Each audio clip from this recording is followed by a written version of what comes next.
I'll never understand why they took Sir John A. Macdonald off our $10 bill. Actually, of course I understand why they did. Justin Trudeau and the Liberals and much of academia, much of the media, they want to delete our history, denigrate our great leaders, revise our national story, accuse our country of genocide. That's the particular slander against Sir John A. What was odd to me was who they put on the $10 bill instead. Viola Desmond. She was a black woman born in Nova Scotia, and in 1946, when she was in her mid-30s, she went to a movie theater that was racially segregated. She didn't realize that, actually. There weren't signs, apparently, but when the proprietor told her to move, she didn't want to move, and so she was arrested, actually. There was a trial for tax evasion, if you can believe it, because the seat she wanted needed an extra penny's tax or something like that. The last judge to hear the case was clearly sympathetic to Desmond, but said that the lawsuit was brought on the wrong grounds or something. The judge said, quote, "There might have been an opportunity to right the wrong done this unfortunate woman." So that's the story of Viola Desmond. She wanted to sit on the main floor of the theater. She was told that was for white people only. She was arrested, and that was upheld in court on a technicality. Obviously, we don't believe in racial segregation, though it was obviously pretty widespread, pretty much everywhere in the world back in 1946. And that's it. That's the end of the story of Viola Desmond. I mean, she moved to Montreal later, and then she moved to New York to live out the rest of her days. She was brave to stand up to the theater, and she really, though, wasn't a campaigner or that political. It was that one incident in her life at the theater, and then she was done. Now, I'm glad she stood up for her rights that one night. I'm sorry she lost the lawsuit over 1 penny in taxes owing, if I understand the story correctly. But that's the entirety of her public notoriety. In fact, she left Canada altogether and moved to the United States. That's a good woman from all I can tell, but I'm sorry, that's just not equivalent in accomplishment, in historical importance, to the founding father of Canada himself, the first prime minister, the man who guided Canada into Confederation and then guided it in its early days, including great feats like building the Canadian Pacific Railway. It's just not equivalent. Again, I'm sorry that Viola Desmond was moved to a different seat for a racist reason. I'm sorry she had to go to court, though her lawyer in the end didn't charge her, and the judge, as you heard, was sympathetic. I think the fact that Viola Desmond was chosen to replace Sir John A. Macdonald is, in an ironic way, a wonderful testament to how friendly and welcoming and tolerant Canada is and has been.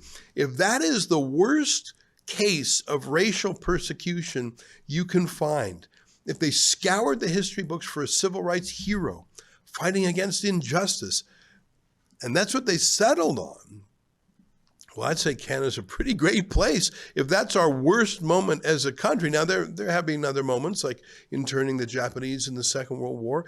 But again, it's not even comparable to some of the grave racial or ethnic cleansing of crimes around the world.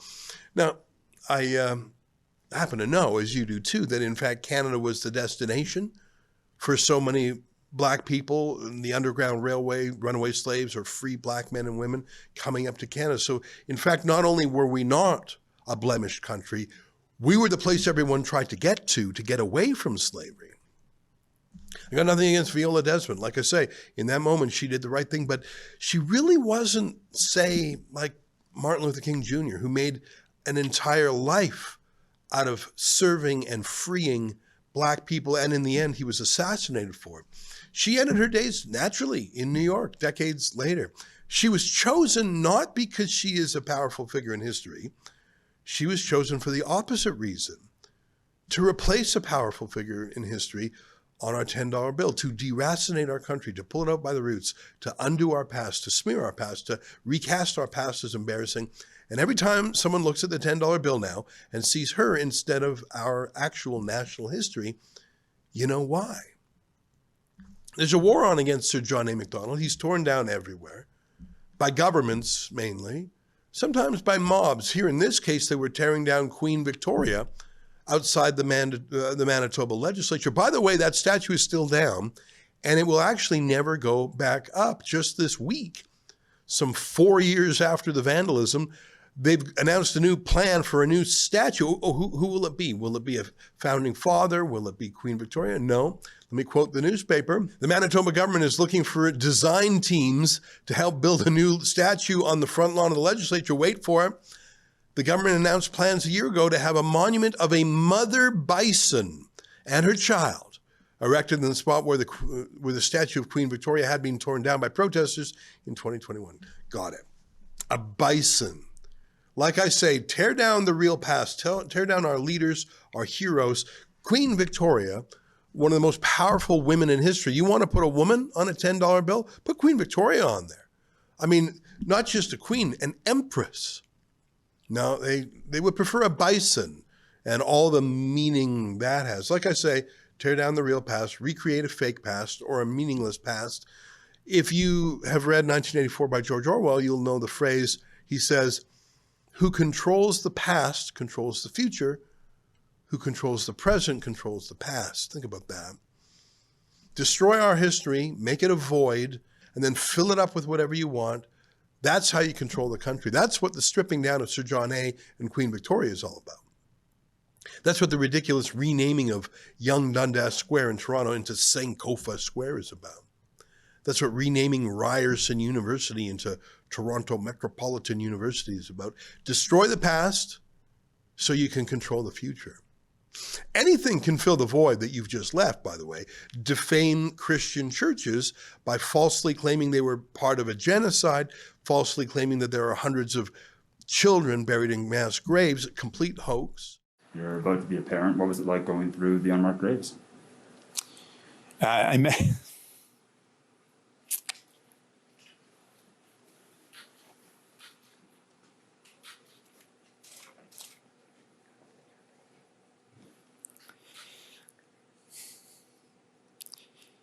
don't want it to be about me. That's the important thing.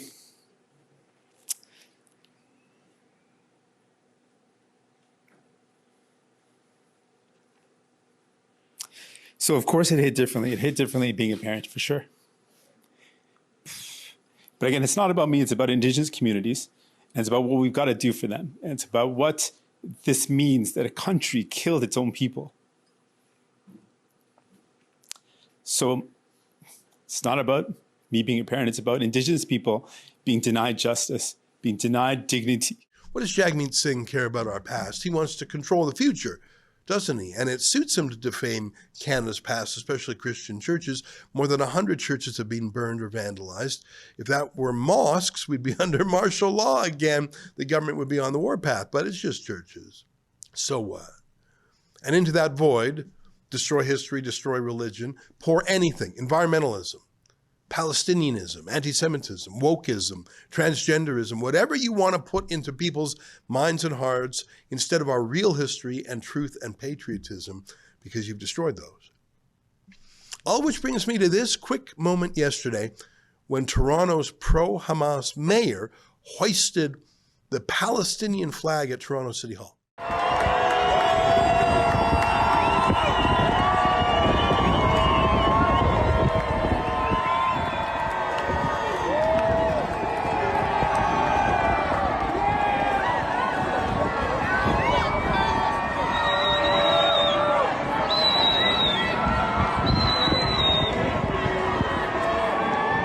And here's Mohammed Faki, a Hamas supporter who actually hoisted the flag too.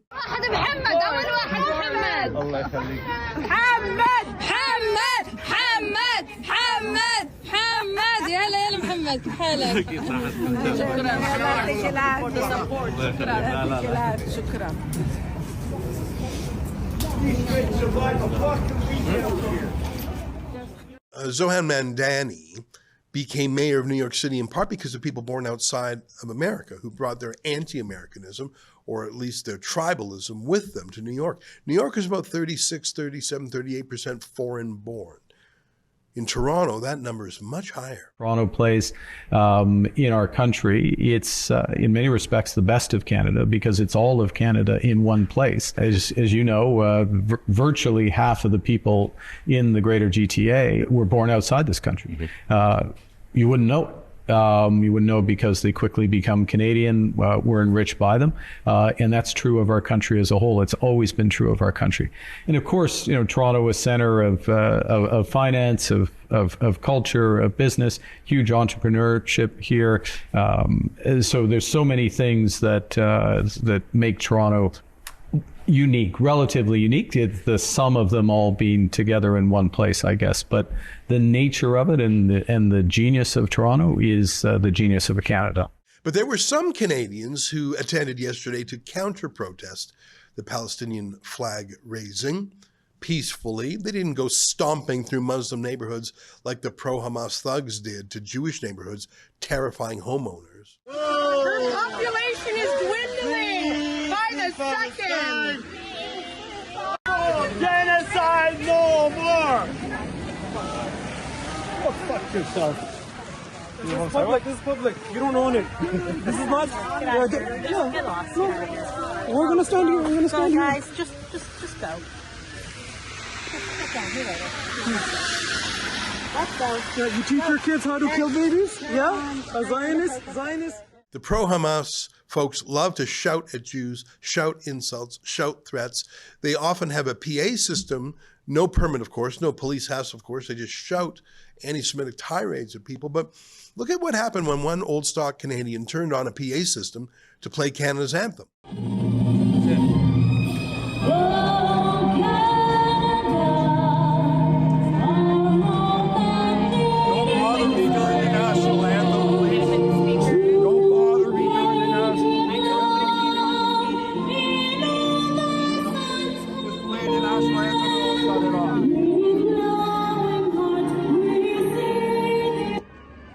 Excuse me, don't touch my property, first of all. That's all Canada you just disrespected. Do you understand that? Do you understand what you just did? You disrespected our country, ma'am. God keep our land glorious and free. There's no amplifier. Oh, Canada, we stand on guard for thee. Oh, Canada, we stand on guard for thee. God bless Canada. So just turn it off. You're just going to do that. You're just going to turn off the anthem. On whose authority? Under what law do you do that? What law could possibly allow a cop to turn off someone's Canadian anthem but zealously protect pro-Hamas supporters, many in masks, by allowing them to have their PA system to scream at Jews? By what law?